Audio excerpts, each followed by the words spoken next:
क्योंकि बहू झूठ नहीं बोलती। सुधा और राकेश के 3 बेटे थे। शादी के बाद तीनों माँ बाप से दूर रहते और सिर्फ त्योहारों में आते। माँ जी, पिताजी, अगली बार आप लोग हमारे घर आइएगा। अरे नहीं बहू, सब यहीं आ जाते हैं तो घर खिला खिला लगता है। हाँ बहू, तू हमेशा बुलाती है तो जरूर आएंगे तेरे पास भी। हाँ हाँ, दीदी का घर बड़ा जो है, सब कुछ अपनी शादी के बाद दीदी को ही तो दे दिया था। हमें भी दिया होता तो हम भी बड़ा घर लेते। क्यों सुनील? अरे नहीं नहीं, पापा ने सबको एक बराबर ही दिया है। छोटी बहू, क्या चाहिए तुम्हें, बोलो। वो आपके सोने की चेन वाली घड़ी है ना, वो अगर आप मुझे। तभी वहाँ मजली बहू भी आ जाती है। और मुझे ना आपका मंगलसूत्र, कितना लंबा, सुंदर और भारी भी है। अरे हाँ हाँ, तुम दोनों को ही दूंगी बहू, चिंता न करो। चलो अब खाना लगाओ, खाना खाया जाए। सभी मिलकर खाना खाते हैं कि पड़ोसन आ जाती है। अरे सुधा बहन, थोड़ी चीनी तो देना, घर में शक्कर नहीं है और मेहमान सर पर बैठे हैं। अरे छोटी बहू, चाची को शक्कर तो दे दो। अरे मजली दीदी, आप दे दीजिए ना, मैं यहाँ कम आती हूँ तो मुझे पता ही नहीं है कि सासू माँ सारी चीजें कहाँ रखती है। और तुम, मैं कौन सा यहाँ रोज शक्कर फाँकने के लिए आती हूँ, मुझे भी नहीं है पता। तभी बड़ी बहू हाथ में चीनी की कटोरी लेकर आती है। चाची, शक्कर आप लोगों का बड़ा सहारा है माँ जी और पिताजी को, वरना हम लोग तो यहाँ रहते ही नहीं।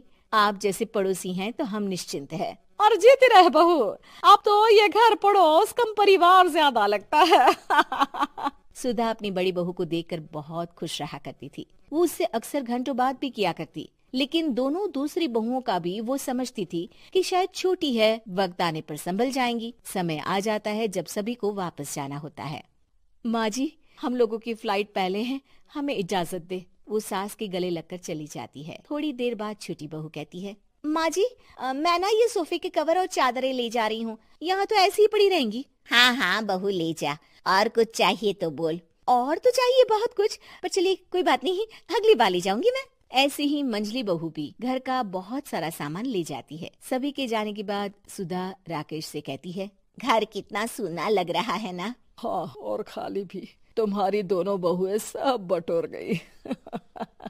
अरे ठीक है ना, हम दोनों ही तो हैं, कितना सामान लगेगा, फिर उन लोगों की नई गृहस्थी, इतना मत सोचा करे। समय बीतता है। ऐसे ही हर साल त्योहारों में सुधा और राकेश के बच्चों की बहू आते और जाते वक्त ढेर सारा सामान पैक कर कर ले जाती। लेकिन कुछ ही सालों में सुधा का देहांत हो जाता है। पिताजी, आप यहाँ अकेले क्या करेंगे, हम लोगों के साथ चलिए।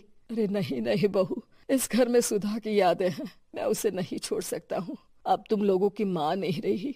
देख लो, वैसे तो मैंने उसके जीते जी सब कुछ दे दिया है, लेकिन कुछ उसका पर्सनल कीमती सामान था जो ये है, ले लो।